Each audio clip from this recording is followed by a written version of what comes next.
Welcome today in front of me Samsung Galaxy Tab S8 Ultra, and I'll show you that the device comes with the earbuds inside the box. So as you can see here, the Samsung pen.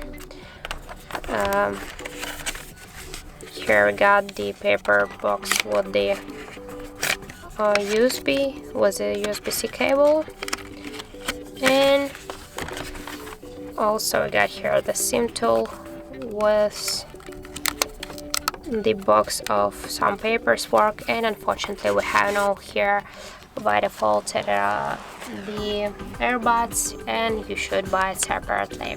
So that's it, that's how it looks. Thank you guys for watching, and if you find this video helpful, don't forget to leave a like, comment and to subscribe our channel.